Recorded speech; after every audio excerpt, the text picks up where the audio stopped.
Rahul Mamkootathil youth Congress നേതൃത്വ പദവിയിൽ നിന്ന് പുറത്തായി കഴിഞ്ഞപ്പോൾ അത് വലിയൊരു ചർച്ചയാവുകയും ആരായിരിക്കും ഇനി യൂത്ത് കോൺഗ്രസ് നേതൃത്വത്തിലേക്ക് വരിക എന്നത് കോൺഗ്രസിനേക്കാൾ കൂടുതൽ ചർച്ച ചെയ്ത് കോൺഗ്രസിന് പുറത്തായിരുന്നു.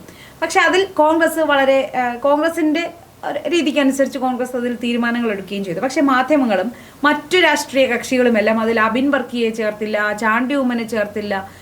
അബിൻ വർക്കിയെ ചേർത്തില്ല എന്ന് പറയുന്നതിലുപരി ചാണ്ടി ഉമ്മനെ പരിഗണിച്ചില്ല എന്ന് പറഞ്ഞിട്ട് ചാണ്ടി ഉമ്മന്റെ പുറകെ നടന്ന് മൈക്കും കൊണ്ട് മാധ്യമ പ്രവർത്തകരെല്ലാം പുറകെ നടന്ന് ചാണ്ടി ഉമ്മനെ ഒഴിവാക്കിയോ ഉമ്മൻചാണ്ടിയുടെ മകനായിട്ട് പരിഗണിക്കുന്നില്ല എന്ന് പറഞ്ഞ് ഭയങ്കര വേദനയായിരുന്നു എല്ലാവർക്കും.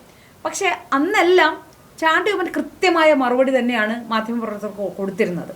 പക്ഷെ അതിലുപരി വീണ്ടും ചാണ്ടി ഉമ്മൻ ഇവർക്കെല്ലാം മുഖത്തടിച്ചതുപോലെയുള്ള മറുപടിയാണ് ഇപ്പോൾ കൊടുത്തിരിക്കുന്നത്.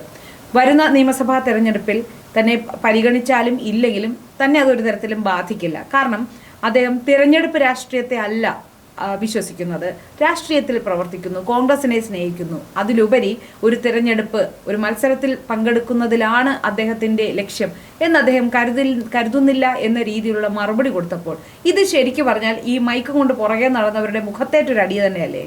തീർച്ചയായും ചേച്ചി. കാര്യം ചാണ്ടിയമ്മൻ പറഞ്ഞിരിക്കുന്നത് പുതുപ്പള്ളിയിൽ തന്നെക്കാൾ നല്ല മികച്ച സ്ഥാനാർത്ഥി വന്നാൽ തനിക്ക് സ്ഥാനാർത്ഥിത്വം വേണ്ട, മാറി നിൽക്കാൻ ശരിക്കുള്ള ഒരു രാഷ്ട്രീയ പ്രവർത്തകന്റെ ലക്ഷണമല്ലേ? തീർച്ചയായും. കാര്യം അതിൻ്റെ അകത്ത് വേറെ കുറെ കാര്യങ്ങളുണ്ടല്ലോ. ഉമ്മൻചാണ്ടി ജീവിച്ചിരുന്ന കാലത്ത് ചാണ്ടി ഉമ്മൻ അധികം ആക്റ്റീവ് ആയിരുന്നില്ല എന്നല്ല, വലിയ സംഘടനാ ചുമതലകളിലോ അങ്ങനെ വലിയ പദവികളിലൊന്നും വഹിച്ചിരുന്ന ആളല്ല. ചാണ്ടി പഠിക്കുന്ന സമയത്ത് പുറത്തായിരുന്നു, ഡൽഹിയിലായിരുന്ന സമയത്ത് അവിടെയൊക്കെ കേന്ദ്രീകരിച്ച് പ്രവർത്തിച്ചിട്ടില്ല എന്നല്ല ഞാൻ പറയുന്നത്. പക്ഷേ കേരളത്തിലെ മറ്റ് രാഷ്ട്രീയ നേതാക്കളെ പോലെ അത്രയും ഒരു അവൈലബിൾ ആയിരുന്നില്ല കേരളത്തെ സംബന്ധിച്ചിടത്തോളം. ചാണ്ടി കൂടുതലും കേരളത്തിന് പുറത്താണ് പ്രവർത്തിച്ചിട്ടുള്ളത്, വളരെ കുറവായിരുന്നു കേരളത്തിൽ. ഉമ്മൻചാണ്ടിയുടെ മകൻ എന്ന നിലയിൽ ഉമ്മൻചാണ്ടി ഒരിക്കലും ചാണ്ടി ഉയർത്തിക്കാട്ടാൻ ശ്രമിച്ചില്ല. ചാണ്ടിയെ മാത്രമല്ല അച്ഛനെ ആയാലും കാട്ടിയിട്ടില്ല. ഉമ്മൻചാണ്ടിയുടെ മക്കൾ എന്ന ലേബലിൽ മക്കൾ രാഷ്ട്രീയം വേണ്ട എന്ന നിലപാടുള്ള വ്യക്തിയായിരുന്നു ഉമ്മൻചാണ്ടി. ഉമ്മൻചാണ്ടി മരിക്കുന്ന സാഹചര്യത്തിലെ ഉപതെരഞ്ഞെടുപ്പിലാണ് പുതുപ്പള്ളിയിൽ ചാണ്ടി ഉമ്മൻ സ്ഥാനാർത്ഥിയാകുന്നത്. അന്നും ഒരുപാട് വിവാദങ്ങളുണ്ടായിരുന്നു. നമുക്കറിയാം, ഉമ്മൻചാണ്ടിയെ പോലെ ഇരിക്കുന്നു, ഉമ്മൻചാണ്ടിയെ പോലെ നടക്കുന്നു എന്നൊക്കെ പറഞ്ഞ് അത് കഴിഞ്ഞു ചാണ്ടി കല്യാണം അല്ല, അന്ന് ചാണ്ടി ഉമ്മൻ തന്നെ ചോദിക്കുകയും ചെയ്തിരുന്നു. അപ്പൊ ആ ഒരു സാഹചര്യത്തിലാണ് അപ്പൊ ഉമ്മൻചാണ്ടി ഒരിക്കലും മക്കളെ രാഷ്ട്രീയത്തിലേക്ക് കൊണ്ടുവരണമെന്നോ അങ്ങനെ മക്കൾ MLA ആകണം, മന്ത്രിയാകണം അങ്ങനെ ഒരു മനോഭാവം ഉണ്ടായിരുന്ന ഒരു പിതാവായിരുന്നില്ല. അത് കഴിഞ്ഞ് ഇപ്പോൾ തെരഞ്ഞെടുപ്പായി, അടുത്ത പുതുപ്പള്ളി നിന്ന് ജയിക്കുന്നു. അത് കഴിഞ്ഞ് ഇനിയിപ്പോൾ ഒരു തെരഞ്ഞെടുപ്പ്, ഉപതെരഞ്ഞെടുപ്പിലാണല്ലോ ജയിച്ചത്. അത് കഴിഞ്ഞ് ഇനിയിപ്പോൾ വരുന്ന ഒരു തെരഞ്ഞെടുപ്പാണ് ഇപ്പോൾ വരാനിരിക്കുന്നത്. ഇനി വരുന്ന 3.5-4 മാസത്തിനുള്ള തെരഞ്ഞെടുപ്പ്. അതിൽ തനിക്ക് സ്ഥാനാർത്ഥിത്വം തന്നില്ലെങ്കിലും തനിക്കൊരു പരാതിയുമില്ല എന്ന് പറയുന്നു. സത്യത്തിൽ പറയുന്നത് ഒരു യുവ നേതാവാണ്, അല്ലെങ്കിൽ ഈ പറയുന്ന പോലെ പ്രായമുള്ള ആളുകളല്ല. കഴിഞ്ഞ ദിവസം പറഞ്ഞല്ലോ, പുതുമുഖങ്ങൾക്ക് അവസരം കൊടുക്കണം, ഈ മുതിർന്ന ആളുകളെ ഒഴിവാക്കണം എന്ന തരത്തിലുള്ള ചർച്ചകൾ വരുമ്പോൾ ഒരു യുവ നേതാവാണ് പറയുന്നത്. ഹസനോട് ഇന്ന് ചോദിച്ചപ്പോൾ ഹസൻ പ്രതികരിച്ചിരുന്ന ഒരു മറുപടി ഉണ്ടായിരുന്നു. ഇലക്ഷന് നിൽക്കുന്ന കാര്യത്തെ പറ്റി ചോദിച്ചപ്പോൾ പറഞ്ഞതെന്ന് വെച്ചാൽ, കല്യാണപ്രായമായിരിക്കുന്ന പെൺകുട്ടികളോട് കല്യാണം കഴിക്കുന്നുണ്ടോ എന്ന് ചോദിക്കുന്നത് പോലെയാണ് നേതാക്കളോട് തെരഞ്ഞെടുപ്പിൽ മത്സരിക്കുന്നുണ്ടോ എന്ന് ചോദിക്കുന്നതെന്ന്. ഒരു പരിധി വരെ പറഞ്ഞ കാര്യം ശരിയാണ്, സത്യസന്ധമായിട്ടുള്ള. എനിക്കറിയാത്തതുകൊണ്ട് ചോദിക്കണം, ഈ ചോദിക്കുന്നവർക്ക് ഒരു മര്യാദയില്ലേ? ഇപ്പോൾ ഒരു പാർട്ടിയിൽ സ്ഥാനാർത്ഥികളെ തീരുമാനിക്കുന്നത് അവരവർ തന്നെ ഞാൻ സ്ഥാനാർത്ഥിയാകും എന്ന് സ്വയമാണോ അവർ തീരുമാനിക്കുന്നത്? അല്ലല്ലോ. എത്ര മുതിർന്ന നേതാവായാലും അതിനൊരു സംഘടനാ സംവിധാനമുണ്ട്, അതിലൂടെയാണ് സ്ഥാനാർത്ഥികളെ പ്രഖ്യാപിക്കുന്നത്. ഇപ്പൊ രമേശ് ചെന്നിത്തല പോലും ഞാൻ മത്സരിക്കുന്നു എന്ന് സ്വയം പറയുകയാണോ ചെയ്യുന്നത്? അല്ല, അങ്ങനെ പറഞ്ഞൊരാളുണ്ട്, രാജീവ് ചന്ദ്രശേഖർ, നിയമത്ത് ഞാൻ മത്സരിക്കുമെന്ന് അദ്ദേഹത്തിന് പറയാം. പക്ഷെ അതുപോലെ അല്ലല്ലോ ഒരു സംഘടനാ സംവിധാനത്തിൽ. അപ്പൊ ഈ ചോദിക്കുന്നവർക്ക് ഒരു ചെറിയ ഉളുപ്പെങ്കിലും വേണ്ടേ? നേരിട്ട് പോയി മത്സരിക്കുന്നുണ്ടോ എന്ന് ഒരാളോട് ചോദിക്കുകയാണോ ചെയ്യേണ്ടത്? ഇവർക്ക് ഒരു സാമാന്യ ബോധമില്ലാതെയല്ലേ ഇവർ ഈ ചോദിക്കുന്നത്? ആണ്. പക്ഷെ ഹസൻ കൊടുത്ത മറുപടി ഇതാണ്.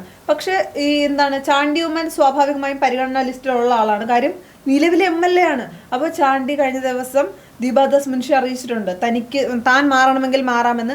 പിന്നെ മാധ്യമങ്ങൾ പറയുന്നത് ഒരു സർപ്രൈസ് സ്ഥാനാർത്ഥിത്വം ഉണ്ടാകും കോൺഗ്രസിനെ സംബന്ധിച്ചിടത്തോളം. ലിസ്റ്റ് പറയുമ്പോൾ ഇന്നലെ വരെ നമ്മൾ കേട്ടൊരു പേരാണ് അച്ചൂമ്മൻ്റേത്. സ്വാഭാവികമായി നമുക്കറിയാം, അച്ചൂമ്മൻ എന്ന് പറയുന്നത് ഉമ്മൻചാണ്ടിയുടെ മകൾ എന്നതിനപ്പുറം ഒരു നല്ല പ്രാസംഗികയാണെന്ന് വേണമെങ്കിൽ പറയാം. എവിടെ എങ്ങനെ സംസാരിക്കണമെന്നറിയാം, വ്യക്തമായ രാഷ്ട്രീയം അറിയാം. നമുക്കറിയാം, ഉമ്മൻചാണ്ടി മരിച്ചതിന് ശേഷമുള്ള പല വേദികളിലും അച്ചു സജീവമായിരുന്നു. അന്നും പലരും അച്ചുവിനോട് പുതുപ്പള്ളിയിൽ സ്ഥാനാർത്ഥിയാകാൻ പറഞ്ഞിരുന്നു. പക്ഷെ അച്ചു ഉമ്മൻ സ്ഥാനാർത്ഥിയായില്ല. ആ സാഹചര്യത്തിലാണ് അന്ന് ചാണ്ടി ഉമ്മൻ സ്ഥാനാർത്ഥിയാകുന്നത്. ഇന്ന് രാവിലെ ഒരു മാധ്യമത്തിൽ കണ്ടു, ഉമ്മൻചാണ്ടിയുടെ 2 പെൺമക്കളും സ്ഥാനാർത്ഥി വന്നാലും അതിശയിക്കേണ്ടിയില്ല എന്നൊക്കെ പറഞ്ഞിട്ട്.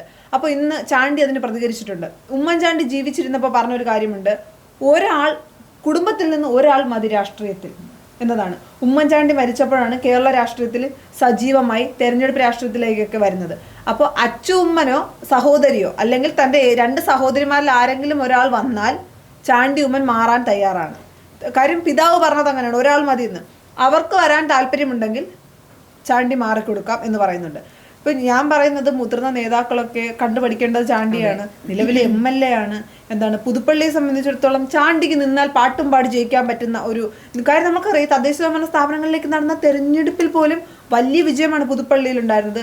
ഉമ്മൻചാണ്ടിക്ക് കിട്ടിയതിനേക്കാൾ വലിയ ഭൂരിപക്ഷമുണ്ട്. ഓപ്പോസിറ്റ് നിൽക്കുന്നവർക്ക് പറയാം എന്താണ് സഹതാപ തരംഗമാണെന്നൊക്കെ. എന്ത് പറഞ്ഞാലും അത്രയും വലിയ മാർജിനിൽ ജയിച്ച ഒരാളാണ്. ഈ തെരഞ്ഞെടുപ്പിൽ എന്തായാലും ചാണ്ടി നിന്നാലും പുതുപ്പള്ളിയിൽ പാട്ടും പാടി ജയിക്കും എന്നുള്ള കാര്യത്തിൽ യാതൊരു തർക്കവുമില്ല. കാര്യം പുതുപ്പള്ളി എന്ന് പറയുന്നത് ഉമ്മൻചാണ്ടിയുടെ മണ്ണാണ്. ഇപ്പൊ ഞാൻ ഒരിക്കലും ചാണ്ടി ഉമ്മന്റെ പുതുപ്പള്ളി എന്ന് പറയാൻ ആഗ്രഹിക്കുന്നില്ല. ഉമ്മൻചാണ്ടിയുടെ പുതുപ്പള്ളിയാണ്. ഒരു തെരഞ്ഞെടുപ്പ് സമയത്ത് പുതുപ്പള്ളിയിൽ ഉമ്മൻചാണ്ടി, ചേച്ചിക്ക് ഓർമ്മയുണ്ടോ എന്ന് എനിക്കറിയാലോ, ഉമ്മൻചാണ്ടി സ്ഥാനാർത്ഥി ആകില്ല എന്ന് പറഞ്ഞപ്പോൾ വീട്ടിന്റെ മുകളിൽ കയറിയിരുന്ന് കരഞ്ഞവരടക്കമുണ്ട്. കാര്യം ഉമ്മൻചാണ്ടിയോളം പുതുപ്പള്ളിയെ സ്നേഹിച്ച ആരും ഉണ്ടാകില്ല. പുതുപ്പള്ളി ഉമ്മൻചാണ്ടിയെ സ്നേഹിച്ചതുപോലെ ഒരു പക്ഷെ ചാണ്ടിയെ സ്നേഹിക്കും എന്ന് പോലും ഞാൻ വിശ്വസിക്കുന്നില്ല. അപ്പൊ പുതുപ്പള്ളി എന്ന് പറയുന്നത് എന്താണ്, ചാണ്ടി നിന്നാൽ ജയിക്കും. ഇപ്പൊ അച്ചൂമ്മ നിന്നാൽ ജയിക്കും. കാര്യം അത് ഉമ്മൻചാണ്ടിയോടുള്ള ഒരു അടുപ്പം മക്കൾക്ക് വോട്ടായി കിട്ടും, അതൊക്കെ സത്യമാണ്. പക്ഷെ ആ സാഹചര്യത്തിലാണ് ചാണ്ടി, എനിക്ക് തോന്നുന്നു ഇപ്പൊ പുതുപ്പള്ളി അല്ല മറ്റൊരു മണ്ഡലത്തിൽ നിർത്തിയാൽ പോലും ജയിക്കാൻ സാധ്യതയുള്ള ഒരു സ്ഥാനാർത്ഥിയല്ലേ ചാണ്ടി ഉമ്മൻ. കാര്യം അത്രയും ടാലന്റഡ് ആണ്, ജനങ്ങൾക്കറിയാം. ഇതിനൊക്കെ അപ്പുറം എന്തൊക്കെ പറഞ്ഞാലും ഉമ്മൻചാണ്ടിയുടെ മകൻ എന്നൊരു സ്നേഹവും ആത്മബന്ധവും നമുക്കറിയാം. പുതുപ്പള്ളി ഉപതെരഞ്ഞെടുപ്പ് നടക്കുന്ന സമയത്ത് പല ആളുകളും എന്താണ് പുതുപ്പള്ളിക്കാരായിരിക്കില്ല, ചിലപ്പോൾ തിരുവനന്തപുരത്തുകാരായിരിക്കാം, എറണാകുളത്തുകാരായിരിക്കാം, പലരും പറയുന്നത് ചാണ്ടി ജയിക്കണം. കാര്യം അവർക്കൊക്കെ ഒരു വൈകാരികമായ ഒരു അടുപ്പമുണ്ട്. നമുക്ക് കേരളത്തിന് രാഹുൽ ഗാന്ധിയോട് ഒരു അടുപ്പമുണ്ട്. അതുപോലെ എന്താണ് എല്ലാ ജില്ലയിലുള്ളവർക്കും അല്ലെങ്കിൽ കേരളത്തിൽ ഉടനീളം ഉമ്മൻചാണ്ടിയോടും ചാണ്ടി ഉമ്മനോടും ഒക്കെ ഒരു അടുപ്പമുണ്ട്.